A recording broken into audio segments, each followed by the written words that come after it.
পুরা মাহে রমাদানের মধ্যে যদি রাসূলুল্লাহ সাল্লাল্লাহু আলাইহি সাল্লামের শিখানো একটি দোয়া পাঠ করতে পারেন, আল্লাহ পাক রব্বুল আলামিন আপনাকে মৃত্যুর যন্ত্রণা থেকে হেফাজত করবেন। সুবহানাল্লাহ বলুন।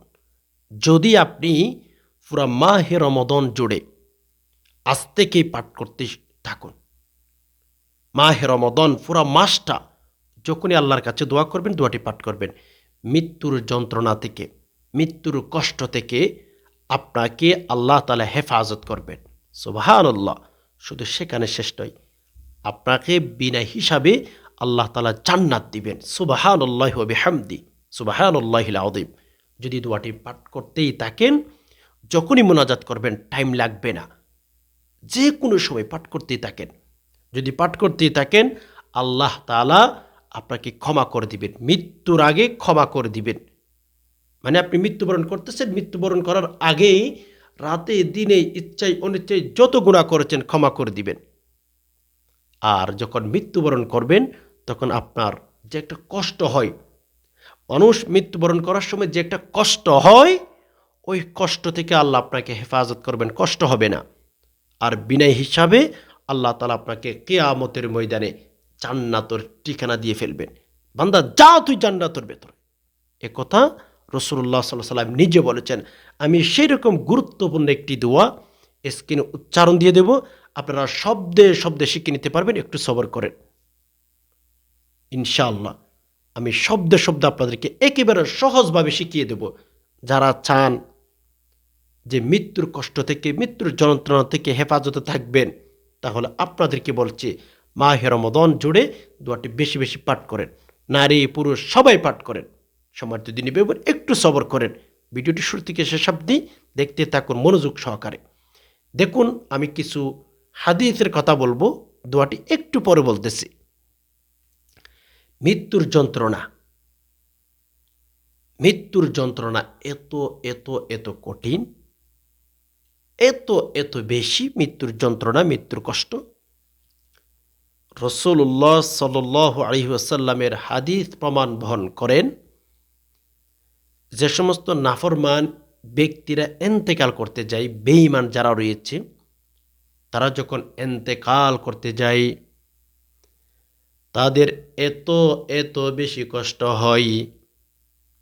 নবী আলাইহিস সালাতু ওয়াস সালাম বলেন, একটা জীবিত জন্তুর যদি চামড়া খুলে ফেলা হয়, ধরুন আমি যদি বলি মানুষের চামড়া যদি শরীর থেকে জীবিত অবস্থায় তোলা হয়, মানুষের চামড়া,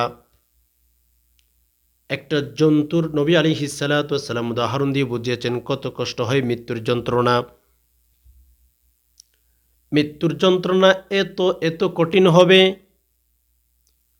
আপনার শরীরের চামড়াগুলো যদি খুলে ফেলা হয়, আপনি কিন্তু জীবিত, আপনার অনেক অনেক অনেক কষ্ট হবে, ঠিক না? আপনার অনেক অনেক কষ্ট হবে। মৃত্যুর যন্ত্রণা থেকে যদি আপনি হেফাজত নাই থাকতে পারেন, নবীজি বলেন একটা জীবন্ত পশুর চামড়া যদি খুলে ফেলা হয়, তার যত কষ্ট হয় এর চেয়ে আরও বেশি বেশি বেশি কষ্ট হবে একজন নাফরমান, একজন বেনমাজির মৃত্যুর যন্ত্রণা এর চেয়ে কোটি কোটি গুণ কষ্ট হবে। জীবিত পশুর চামড়া যদি তোলা হয়, এর চেয়ে অনেক অনেক বেশি বেনমাজি নাফরমান ব্যক্তির মৃত্যুর যন্ত্রণা বেশি হয়। এত কষ্ট। এজন্য আম্মা জান আয়েশা রাদিয়াল্লাহু তাআলা আনহা হইতে বর্ণিত, নবীজি সাল্লাল্লাহু আলাইহি সাল্লাম যখন ইন্তেকাল করতেছিলেন, তখন নবীজি সাল্লাল্লাহু আলাইহি সাল্লামের পাশে একটা বাটি ছিল, সেখানে পানি ছিল। পানিগুলো নবী আলাইহিস সালাতু ওয়াস সালাম বারবার কপালে দিতেছিলেন, বুঝাইতে চেয়েছিলেন, মানুষ তোমাদেরকে মৃত্যুর যন্ত্রণা ছাড়বে না, তোমাদেরকে মৃত্যুর যন্ত্রণা ধরেই ফেলবে। এজন্য আরেক হাদিসের ভেতর পাওয়া যায়, নাফরমান ব্যক্তিরা যখন মারা যায়, তাদেরকে আল্লাহ পাক রব্বুল আলামিন এমন তৃষ্ণা দিয়ে থাকে, তাদেরকে আল্লাহ পাক রব্বুল আলামিন এমন এমন তৃষ্ণা দিয়ে থাকে, সমুদ্রের পানি যদি সব তাকে পান করিয়ে দেওয়া হয়, সকল সমুদ্রের পানি যদি তাকে পান করার মতো ব্যবস্থা করে দেওয়া হয়, ওই ব্যক্তির তৃষ্ণা কখনো মিটবে না, নাউজুবিল্লাহ। এজন্য আমরা যেহেতু এখানে এসে গেছি, পৃথিবীর মধ্যে যেহেতু এসেই গেলাম, আল্লাহ পাক রব্বুল আলামিন বলেন, কুল্লু নাফসিন যায়িকাতুল মাউত সুম্মা ইলাইনা তুরজাউন। আল্লাহ তাআলা নিজেই বলেন, কুল্লু নাফসিন যায়িকাতুল মাউত, সবাই তোমরা মৃত্যুবরণ করবা, সুম্মা ইলাইনা তুরজাউন, তোমরা যারা পৃথিবীতে বসবাস করো সবার মৃত্যু হয়ে যাবে, কেবলমাত্র শুধুমাত্র একমাত্র আল্লাহ পাক রব্বুল আলামিনের মৃত্যু হবে না। সবার মৃত্যু হবে, কেবলমাত্র শুধুমাত্র আল্লাহ পাক রব্বুল আলামিনের মৃত্যু হবে না। এমনকি আজরাইল, আমাদের রূহ যে আল্লাহ পাক রব্বুল আলামিনের কাছে নিয়ে যান, তারও মৃত্যু হয়ে যাবে। হাদিসের কিতাবের ভেতর এসেছে, যখন দুনিয়ার সবার মৃত্যু হয়ে যাবে, কিচ্ছু থাকবে না, তখন আজরাইল আলাইহিস সালাতু ওয়াস সালামকে বলবেন যে কে বাকি আছে, অনেক লম্বা হাদিস। তখন আজরাইল বলবেন যে আল্লাহ আমি। তখন আল্লাহ পাক রব্বুল আলামিন ওই আজরাইলকে মৃত্যু ঢেলে দিবেন। আজরাইল আলাইহিস সালাতু ওয়াস সালাম তখন চিৎকার দিয়ে বলবেন যে আল্লাহ কসম, রব্বে কাবার কসম, আপনার হাতে আমার জীবন। সবাইকে যখন আল্লাহ তাআলা মৃত্যু দিয়ে ফেলবেন, আজরাইলকে পরে মৃত্যু দিবেন। আজরাইলকে জিজ্ঞেস করবেন, আজরাইল কে বাকি আছে? আল্লাহ আমি বাকি আছি, আর আপনি তো কখনো মৃত্যুবরণ করবেন না, আপনার মৃত্যু হবে না, আপনি তো পড়েই আছেন। আল্লাহ আপনি তো বলেছেন আরশ আজিমের নিচে যারা আছে সবারই ইন্তেকাল হবে, সবার মৃত্যু হবে। আল্লাহ আমি এখন জীবিত আছি, আপনি তো কখনো মৃত্যুবরণ করবেন না, আপনি আছেন আর আমি আছি। আল্লাহ পাক রব্বুল আলামিন তখন মৃত্যুকে আল্লাহ পাক রব্বুল আলামিন হুকুম করবেন, হে মৃত্যু যাও যাও যাও, আজরাইলকে ধরো। আল্লাহ পাক রব্বুল আলামিন এই কথা বলার সাথে সাথে সাথে মৃত্যু গিয়ে কিন্তু আজরাইলকে ধরে ফেলবে।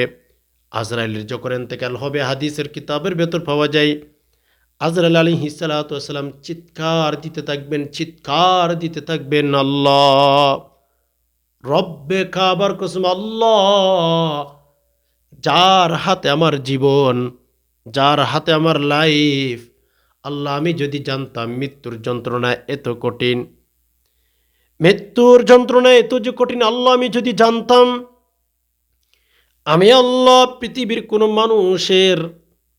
পৃথিবীর কোনো ইমানদার বান্দাবান্দির, পৃথিবীর কোনো বেঈমানের রূহ আমি কখনো কবজা করতাম না। আল্লাহ এত কঠিন।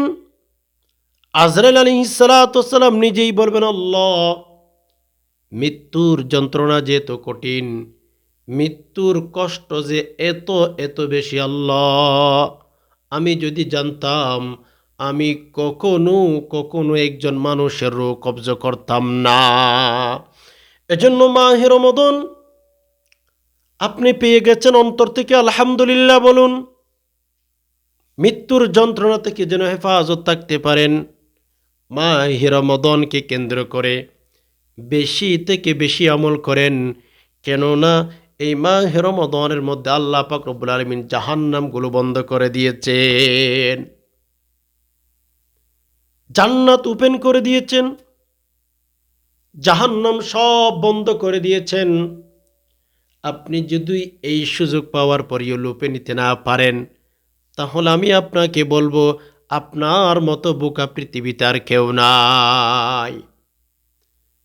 এই যে মাহে রমাদান রব্বুল আলামিন আমাদেরকে দিয়েছেন, কত বড় একটা নিয়ামত। আল্লাহ এই মাহে রমাদানের মধ্যে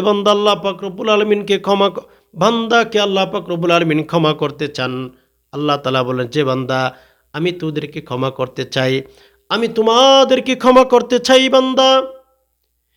আল্লাহ পাক রব্বুল আলামিন কেমন জানি বলেন, বান্দা তোদেরকে তো আমি ক্ষমা করতে চাই, এজন্য তো আমি জাহান্নামগুলো বন্ধ করে দিলাম, জান্নাতের 8টি দরজা আমি কিন্তু মাহে রমাদানের শাবান মাসের 1 তারিখ যখন শুরু হয়েছে তখন থেকে কিন্তু আমি তোমাদের জন্য জান্নাতের 8টি দরজা খুলে দিলাম, জাহান্নামের দরজাগুলো বন্ধ করে দিলাম।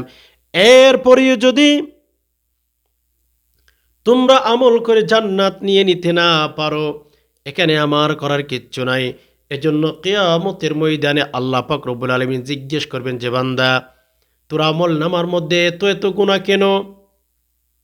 তোর আমল নামার মধ্যে এত এত গুনাহ কেন? কিরে বান্দা, তোর কি হয়েছিল? তোরে কি আমি মাহে রমাদানের মতো এত গুরুত্বপূর্ণ একটি মাস দিয়েছিলাম না? মাহে রমাদান পেয়েছিস অথচ তোর আমল নামার মধ্যে গুনার গুনাহ কেন বান্দা, কি হয়েছে? চিন্তা করে দেখেন, আল্লাহ পাক রব্বুল আলামিন আমাদেরকে বলবেন যে বান্দা, তোরে তো মাহে রমাদানের মতো একটা মাস দিয়েছিলাম, আর সেই মাসের মধ্যে শবে কদর নামক একটা রাতও তোমাকে দিয়েছিলাম। এরপরেও তুমি গুনাহগুলো ক্ষমা করতে পারো নাই। এরপরেও তোমার আমল নামার মধ্যে গুনার গুনাহ কেন বান্দা, কি হয়েছে? কেন ভুলে গিয়েছিলা? মা গর্রকা বিরব্বিকাল কারীম। বান্দা, দুনিয়ার মধ্যে কেন তুই আমাকে ভুলে গিয়েছিলি? মাহে রমাদান আমি তোকে দিয়েছিলাম তুই যেন গুনাহ ক্ষমা করে নিতে পারিস, অথচ তুই গুনাহগুলো ক্ষমা করে নিতে পারলি না বান্দা। এখন তোরে জাহান্নামে নিক্ষেপ করা ছাড়া আর কোনো উপায় নাই। এখন তোরে জাহান্নামের মধ্যে নিক্ষেপ করতে হবে। এখন তোর আমি জাহান্নামের মধ্যে ফেলে দেব বান্দা। তোরে এত সুযোগ দেওয়ার পরে তুই গুনাহগুলো ক্ষমা করে নিতে পারলি না, এখানে আমার করার কিচ্ছু নাই। তো যাই হোক, এজন্য মাহে রমাদানকে আমাদের কাজে লাগাইতে হবে। মাহে রমাদান আমাদের জন্য থেমে থাকবে না, মাহে রমাদান শেষ হয়ে যাবে কিন্তু। এজন্য বিশেষ করে একটি দুয়ার কথা বলবো, প্রত্যেক ফরজ নামাজের পরে ইফতারি যখন করবেন, সেহরি যখন খাবেন, এই সময়গুলোতে আপনি বেশি বেশি দোয়াটি পাঠ করবেন। দোয়াটি আপনারা স্ক্রিনে লক্ষ্য করেন। দোয়াটি হচ্ছে আল্লাহুম্মা গফির লানা ক্বাবলাল মাউত ওয়ারহামনা ইনদাল মাউত ওয়ালা তুআযযিবনা বা'দাল মাউত ওয়ালা তুহাসিবনা ইয়াউমাল কিয়ামা। আবার খেয়াল করুন, আল্লাহুম্মা গফির লানা ক্বাবলাল মাউত, আল্লাহুম্মা গফির লানা ক্বাবলাল মাউত ওয়ারহামনা ইনদাল মাউত ওয়ালা তুআযযিবনা বা'দাল মাউত ওয়ালা তুহাসিবনা ইয়াউমাল কিয়ামা। আল্লাহ তাআলাকে বলতেছেন, আল্লাহুম্মা গফির লানা ক্বাবলাল মাউত, আল্লাহ মৃত্যুর আগে আমাকে ক্ষমা করে দিন। ওয়ারহামনা ইনদাল মাউত, আল্লাহ মৃত্যুর সময় আপনি আমার উপর রহম করবেন। ওয়ালা তুআযযিবনা বা'দাল মাউত, আল্লাহ আপনি আমাকে মৃত্যুবরণ করার পরে আযাব দিয়েন না। ওয়ালা তুহাসিবনা ইয়াউমাল কিয়ামা, আল্লাহ আপনি আমার কাছ থেকে হিসাব নিয়েন না। আল্লাহ আমি হিসাব ছাড়া জান্নাতে যেতে চাই। সুবহানাল্লাহ। এজন্য মাহে রমাদান জুড়ে এই দোয়াটি বেশি বেশি পাঠ করেন। আল্লাহ পাক রব্বুল আলামিন আপনার জীবনের যৌবনের সকল গুনাহ ক্ষমা করে দিবেন, মৃত্যুর যন্ত্রণা থেকে হেফাজত করবেন, মৃত্যুর আগে ক্ষমা করে দিবেন, মৃত্যুর পরও আপনাকে ক্ষমা করে দিবেন। আল্লাহ পাক বিনা হিসাবে আপনাকে জান্নাতের ভেতরে ঢুকিয়ে দিবেন ইনশাআল্লাহ।